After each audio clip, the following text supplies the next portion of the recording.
প্রিয় এসএসসি 2026 সালের পরীক্ষার্থীরা, আজকে চলে এসেছি তোমাদের বিজ্ঞান বিষয়ের সাজেশন নিয়ে। ঠিক আছে, এসএসসি বিজ্ঞান সাজেশন 2026, যেটা তোমাদের সংক্ষিপ্ত সিলেবাসের আলোকে।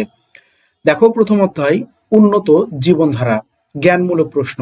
10টা প্রশ্ন দেওয়া আছে। এই 10টা প্রশ্ন সুন্দর করে পড়ে নেবা, আর এই 10টা প্রশ্ন বারবার ঘুরে ফিরে আসে তোমাদের জন্য। হ্যাঁ, অনুধাবনমূলক প্রশ্ন এখানে যেহেতু বড় অধ্যায়, কাজেই 13টা আছে। আশা করি এই 13টার বাইরে কোনো প্রশ্ন আসবে না।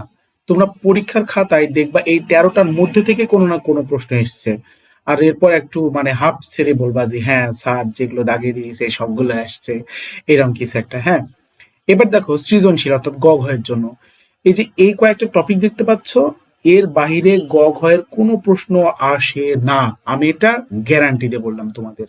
ঠিক আছে, এবার দেখো দ্বিতীয় অধ্যায় জীবনের জন্য পানি, জ্ঞানমূলক প্রশ্ন। এখানে টোটাল 10টা প্রশ্ন আসে। এই 10টা প্রশ্ন সুন্দর করে পড়বা। হ্যাঁ, এই 10টা প্রশ্নের বাহিরে না আসার সম্ভাবনা অনেক বেশি। তারপরে তোমরা পুরো বইতে একবার রিডিং অবশ্যই দিবে।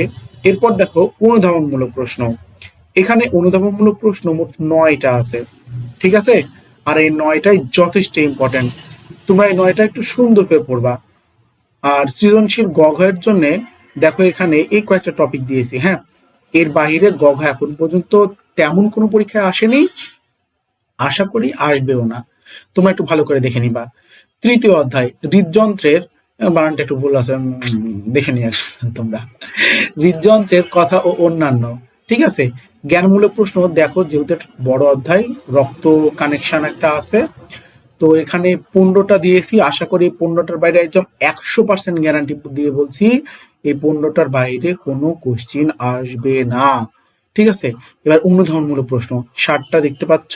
এই অনুধাবনমূলক প্রশ্ন এগুলো বারবার রিপিট করা প্রশ্নগুলো। হ্যাঁ, এই 60টার বাইরে আশা করি আসবে না।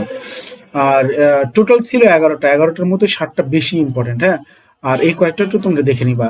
আর সৃজনশীল গ ঘয়ের জন্য দেখো এই যে এখান থেকে এতটুকু। হ্যাঁ, এর মধ্যে যে রক্ত সঞ্চালন প্রক্রিয়া যেটা আছে, এটা তো খুব ইম্পর্টেন্ট। হ্যাঁ, এইটা থেকে আসার সম্ভাবনা অনেক বেশি। এবার সপ্তম অধ্যায় অম্ল, ক্ষারক ও লবণের ব্যবহার। দেখো টোটাল 8টা এখানে আছে অনুধাবন জ্ঞানমূলক প্রশ্ন। এই 8টা প্রশ্ন সুন্দর করে দেখে নিবা। আর অনুধাবনমূলক প্রশ্ন এখানে টোটাল 11টা, 15টা আছে এখানেও। এই উপরে পেজে এই পৃষ্ঠে আছে টোটাল 11টা, আর নিচেটাতে আছে ধরো তোমার এই তো 12, 13, 14, 15। দেখে নিবা, এর বাইরে আসবে না। আর গ ঘয়ের জন্য এই যে অ্যাসিডের ব্যবহার, ক্ষার, প্রশমন বিক্রিয়া, লবণ। ঠিক আছে, শক্তিশালী ও দুর্বল অ্যাসিড, পিএইচ, দৈনন্দিন জীবনে ব্যবহার, এই দেখে নেবে, এগুলো খুব ইম্পর্টেন্ট। আর এবার চলে আসি দশম অধ্যায় সম্পর্কে। দশম অধ্যায় তো তোমরা জানো, বল, অর্থাৎ এইসব বলকে জানি। এখানে টোটাল 12টা জ্ঞানমূলক প্রশ্ন আছে। আশা করি 12টার বাইরে না আসার সম্ভাবনা অনেক বেশি। আর অনুধাবনমূলক প্রশ্ন টোটাল 15টা আছে এখানে, যেহেতু অধ্যায়টা খুব ইম্পর্টেন্ট। আর আশা করি তোমরা এই 15টা যদি সুন্দরভাবে ক্লিয়ার করতে পারো, এর বাইরে কোনো কোশ্চিন আসবে না, এটা শিওর। এটা বারবার এগুলো রিপিট হয়ে আসে। একাদশ অধ্যায় লাস্ট অধ্যায় আমাদের তড়িৎ আছে, প্রাত্যহিক জীবনের তড়িৎ যেটা, সেখানে এখানে টোটাল জ্ঞানমূলক প্রশ্ন টোটাল 10টা আছে। 10টা খুব সুন্দর করে পড়ে নিবা। আর অনুধাবনমূলক প্রশ্ন ওখানে 11টা আছে। হ্যাঁ, এই তো একটু সুন্দর করে দেখে নিবা তোমরা। আর বাকি অধ্যায় প্রশ্নগুলো আশা করি পরে দেওয়ার চেষ্টা করব। আর যা সাজেশন দিলাম, এর বাইরে প্রশ্ন কখনো আসে না, আর আসবেও না, এটা একদম গ্যারান্টি সহকারে বলবো। তো পড়বা, ভালো করে পড়বা প্রশ্নগুলো। আর এরপরে তোমার যদি পিডিএফ লেগে থাকে তাহলে আমাকে কমেন্টে জানাবা, আমি তোমাদের এই পিডিএফটাও দিয়ে দিব। ঠিক আছে, তো ভালো থাকবে সবাই, আর মন দিয়ে পড়াশোনা করবে। ধন্যবাদ সবাইকে।